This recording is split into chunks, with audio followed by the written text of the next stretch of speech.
নমস্কার বন্ধুরা, তোমাদের আমার এই ছোট্ট ছাদ বাগানের তরফ থেকে আরও একবার স্বাগত জানাই। আশা করছি তোমরা সবাই সুস্থ আছো, ভালো আছো। তোমরা দেখতেই পাচ্ছ আমার ছাদের সেই ড্রাগন গাছে কি সুন্দর ফুল হয়ে আছে এবং এর পাশাপাশি দেখতে পারলে আবার কিন্তু ফলও হয়ে আছে। আর গাছটিও কি সুন্দর হয়ে আছে, ঝোপালো, তোমরা দেখতেই পাচ্ছ। আর এখন বন্ধুরা সেপ্টেম্বর মাস চলছে, আর এই সেপ্টেম্বর মাসের এই গাছের একটি অপ্রয়োজনীয় রোগ হয়েছে, যা সচরাচর এই সময় হয়নি। সেই বিষয়ে আজকে তোমাদেরকে বলবো এবং সেই রোগের থেকে প্রতিকারের ব্যবস্থাও বলবো। তাই বন্ধুরা ভিডিওটি সম্পূর্ণ দেখো। আর তোমরা যদি এখনও আমার এই চ্যানেলটি সাবস্ক্রাইব না করে থাকো তবে অবশ্যই সাবস্ক্রাইব করে নিও। তো বন্ধুরা তোমাদেরকে যে রোগটির বিষয়ে বলবো তা হলো এই যে তোমরা দেখতেই পাচ্ছ আমার ড্রাগন গাছের ডগাটি সাদা হয়ে গেছে। আর এটি কি কারণে হয়েছে তা তোমাদেরকে এই ভিডিওতে বলবো এবং এর প্রতিকার কি তাও তোমাদেরকে বলে দেব। আর তোমাদের গাছেও যদি এমন হয়ে থাকে এই সময়, তবে এই পরিচর্যাগুলি তোমরা করবে, যা তোমাদেরকে একটু পরে দেখাবো তোমাদের গাছে, তবে এই রোগ থেকে তোমরা নিস্তার পাবে। কারণ কি সচরাচর এই সময় আমাদের এই ড্রাগন গাছের এই রোগটি হয় না। এই রোগটি সাধারণত যখন গরম পড়তে শুরু করে সেই সময় হয়। আর কি কারণে এখন হয়েছে আর এই রোগ থেকে প্রতিকারের কি ব্যবস্থাপনা তা তোমাদেরকে এই ভিডিওতে বলবো। এখন একের পর এক তার সম্বন্ধে তোমাদেরকে বলে দেওয়ার চেষ্টা করছি আমার এই ছোট্ট ভিডিওতে।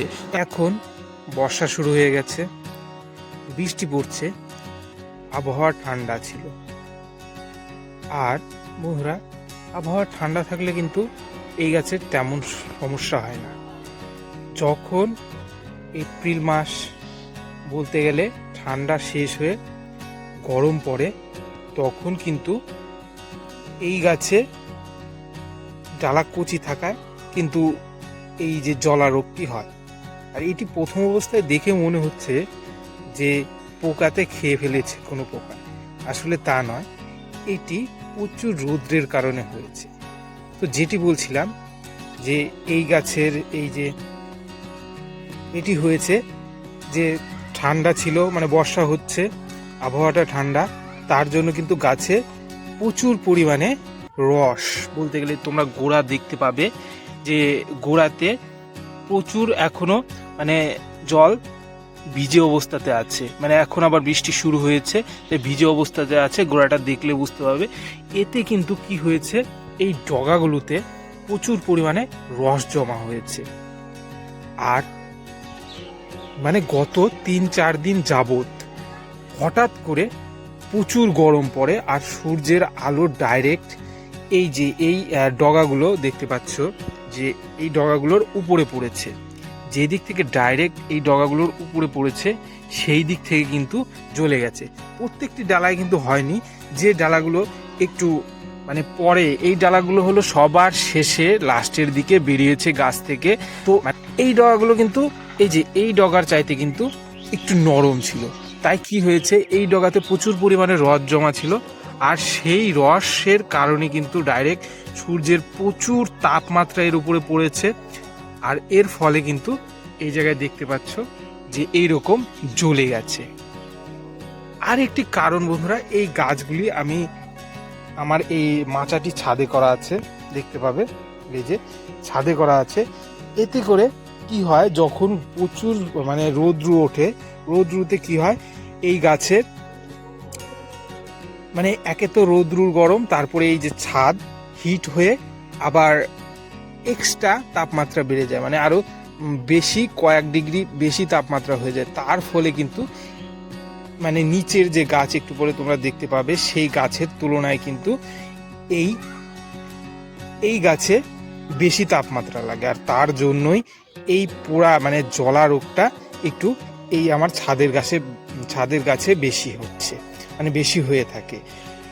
তো বন্ধুরা, এই সমস্যাটা নিয়ে কোনো এই জিনিসটি নিয়ে কোনো চিন্তা করার কারণ নেই। কারণ কি, এখন আবার আবহাওয়া ঠান্ডা হয়ে গেছে, মানে তোমরা আকাশের দিকে তাকালে দেখতে পাবে যে আবহাওয়া আবার মেঘলা হচ্ছে, এখন আবার বৃষ্টি শুরু হয়ে গেছে। তো এই সমস্যাটা ধীরে ধীরে এখন মিটে যাবে। এর জন্য অবশ্যই কিছু পরিচর্যা করতে হবে।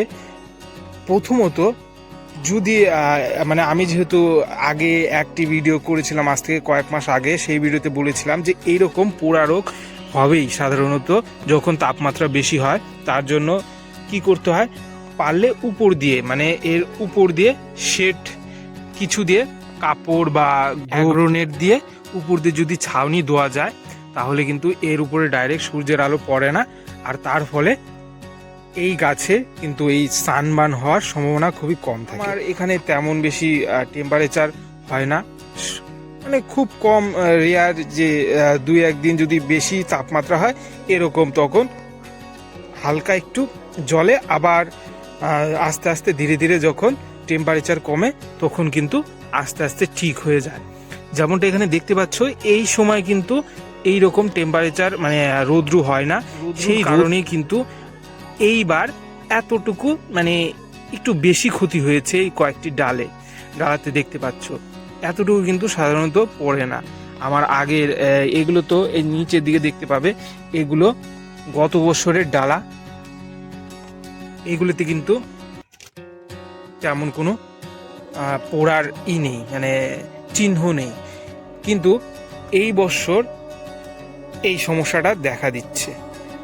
এইগুলো কিন্তু ধীরে ধীরে ঠিক হয়ে যাবে, এর জন্য এই কয়েকটি পরিচর্যা নিতে হবে। তার পাশাপাশি অবশ্যই এই গাছে এখন একটা ফাঙ্গিসাইড স্প্রে করতে হবে। এই ফাঙ্গিসাইড স্প্রেটা কিছুদিন আগে করতে হতো, আমার গাছে পাকা ফল ছিল দেখে আমি করতে পারিনি, তার জন্য এই সমস্যাটা একটু বেশি হয়েছে।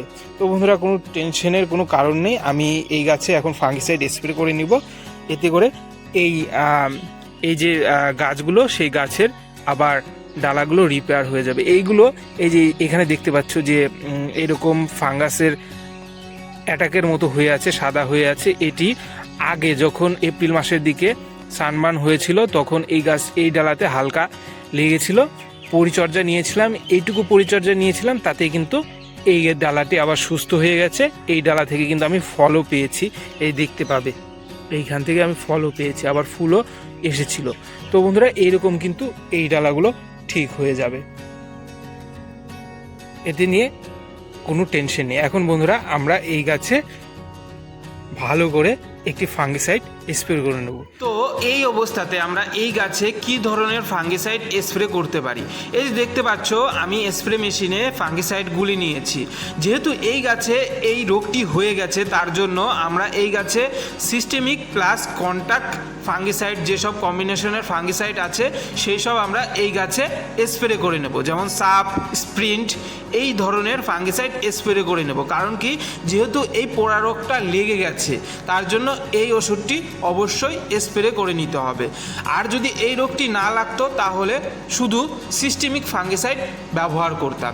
তো বন্ধুরা, এখন এই গাছে সম্পূর্ণ গাছ জুড়ে আমি এই ফাঙ্গিসাইডটি স্প্রে করে নেব, ভালো করে ভিজিয়ে নেব। আর যেসব জায়গায় এই রোগটি বেশি লেগেছে তোমরা দেখতে পাবে এই যে এই সব জায়গায় একটু ভালো করে ভিজিয়ে নিতে হবে। আর মানে এখন তো ভিজিয়ে নিচ্ছি, আবার বেশ কিছুদিন পর, মোটামুটি 10 দিন পরে বা 15 দিন পরে অবশ্যই আরেকবার এই গাছে এই ফাঙ্গিসাইড স্প্রে করে নিতে হবে। তবে গিয়ে পরবর্তীতে আস্তে আস্তে এই পোড়া রোগটি অনায়াসে রিপেয়ার হবে, বলতে গেলে অনায়াসে ভালো হতে থাকবে। বন্ধুরা, আমি আমার এই ছাদের গাছে সম্পূর্ণ ভালো করে স্প্রে করে নিলাম। এখন এই যে নিচের গাছে, যে তোমাদের একটু আগে বললাম যে আমার নিচেতেও প্লারে করা গাছ আছে, এই গাছগুলিতে দেখতে পাচ্ছ যে সেই রকমভাবে কিন্তু ওই রকম পোড়া রোগ লাগেনি। কারণ কিসের জন্য হয়নি তোমাদেরকে আগেই বললাম যে আমার ছাদের গাছে মানে যে সূর্যের আলো যে পড়ে তার টেম্পারেচার আর নিচে ছাদের টেম্পারেচারে কিন্তু ছাদের গাছে বেশি, ওই জায়গায় বেশি টেম্পারেচার হয়ে যায়, তার জন্য ওই জায়গায় বেশি পোড়া রোগটি লেগে গেছে। আর এই জায়গায় তেমনটা হয়নি, যা রৌদ্রের আলো পড়ে তা ডাইরেক্ট গাছের উপরে পড়ে, কিন্তু নিচে যে মাটিতে পড়ে তা অটোমেটিক মাটিতে শোষণ করে নেয়, তার জন্য গাছে সেই পরিমাণে রোগ লাগে না। আর এই গাছের গোড়ায় জলও জমা থাকে না, তাই গাছের ডগাতে বেশি পরিমাণে রস শোষণ করে রাখে না, তার জন্য কিন্তু সেই পোড়া রোগটি এই গাছে কম লাগে। আর হালকা সামান্য হলুদ হলুদ হয়ে গেছে এই গাছে, তাছাড়া আর কিছুই নয়। তাই বন্ধুরা এখন যেহেতু এই গাছেও একটু সামান্য হলুদ হলুদ হয়েছে, তাই এই গাছেও সেমভাবে আমি ফাঙ্গিসাইডটি স্প্রে করে নেব, মানে দুটি গাছে স্প্রে করে নেব একের পর এক। আর কারণ কি, যাতে এই গাছে যাতে ওই রকম মানে হলুদ, মানে যেহেতু হলুদ হয়ে গেছে দেখতে পাচ্ছ, পরবর্তীতে বেশি কিছু না হয়ে যায়, তার জন্য অবশ্যই আমাদের আগে থেকে গাছগুলিতে রোগের প্রতিকার নিয়ে রাখতে হবে। কারণ কি পরবর্তীতে গিয়ে যাতে এই গাছে বড় ধরনের সমস্যা না হয়। তো বন্ধুরা এখন আমরা এই গাছে একের পর এক সেই ফাঙ্গিসাইডটি স্প্রে করে নিব। তোমাদেরকে একটু আগেই বললাম, এই যে দেখতে পাচ্ছ গাছের ডগাগুলি হালকা হালকা সবেমাত্র হলুদ হতে শুরু করেছে, এর থেকে বেশি কিন্তু এই গাছে হয় না, যেমনটা আমার ছাদের গাছে হয়েছে তোমরা দেখতে পেরেছো। তাই বন্ধুরা এখন আমি সুন্দর করে এই দুটি গাছে সেমভাবে এই ফাঙ্গিসাইডটি স্প্রে করে নিচ্ছি। যে জায়গাগুলিতে বেশি হলুদ হয়ে গেছে সেইগুলিতে ভালো করে ভিজিয়ে নেব, আর বাদবাকি সম্পূর্ণ গাছে সুন্দর করে স্প্রে করে নেব। আমি দুটি গাছে একত্রিতভাবে স্প্রে করে নিচ্ছি বন্ধুরা। তোমরা দেখতে পাচ্ছ আমি কিন্তু গাছ দুটিতে ভালো করে স্প্রে করে নিয়েছি। এখন আমি এই যেমন নিচের গাছে স্প্রে করে নিয়েছি, তেমন কিন্তু আমার এই ছাদের গাছেও স্প্রে করে নিয়েছি। এখন বন্ধুরা অপেক্ষার পালা, এক সপ্তাহ পর আমি তোমাদেরকে দেখাবো এই গাছের এই ডগাগুলো কেমন হয়ে আছে বা কেমন হবে। তো বন্ধুরা এই সামান্য পরিচর্যাটি তোমরা অবশ্যই নিবে, কারণ কি এটি বেশি কিছু পরিচর্যা নয়, আমাদেরকে প্রতিনিয়ত এই সামান্য পরিচর্যাটুকু নিতে হয়, শুধু সময় মতো নিলে পারেই হবে। তাতেই কিন্তু আমাদের এই গাছগুলো সুন্দর ভালো থাকবে এবং এই গাছের বিভিন্ন রোগের থেকে প্রতিকার পাবে। তো বন্ধুরা এক সপ্তাহ পর চলে এসেছি আমার এই গাছে। তোমরা দেখতেই পাচ্ছ যে ডগাগুলো পুরো সাদা হয়ে গিয়েছিল, সেই ডগাগুলো আবার ক্রমে ক্রমে সবুজ হতে শুরু করেছে। সম্পূর্ণ সবুজ হবে না, কিন্তু যতটুকু সম্ভব ততটুকু সবুজ হবে। এই যে পরিচর্যাটুকু কিছুক্ষণ আগে তোমাদেরকে ভিডিওতে দেখালাম, সেই পরিচর্যাটুকু তোমরা যদি নাও তাহলে তোমাদের গাছের এই পোড়া রোগের সমস্যা থেকে অনায়াসেই তোমরা পরিত্রাণ পাবে, আর তোমাদের গাছও সুস্থ থাকবে। তো বন্ধুরা আশা করছি তোমাদের আজকের ভিডিওটি ভালো লেগেছে। যদি ভিডিওটি ভালো লেগে থাকে তবে অবশ্যই একটি লাইক করবে, আর এই রকম রোগ হলে বা এই রকম রোগ বা গাছের যে কোনো সমস্যার জন্য প্রতিকারের জন্য আমার এই চ্যানেলের ভিডিও অতি সহজেই পেতে অবশ্যই চ্যানেলটি সাবস্ক্রাইব করে রাখবে, এবং এই ভিডিওর সম্বন্ধে কোনো প্রশ্ন থেকে থাকলে তবে অবশ্যই কমেন্ট করবে। ভিডিওটি সম্পূর্ণ দেখার জন্য ধন্যবাদ। তোমরা সুস্থ থেকো, ভালো থেকো। তোমাদের সঙ্গে দেখা হচ্ছে পরবর্তী আমার ছাদের কোনো ভিডিওতে। ধন্যবাদ।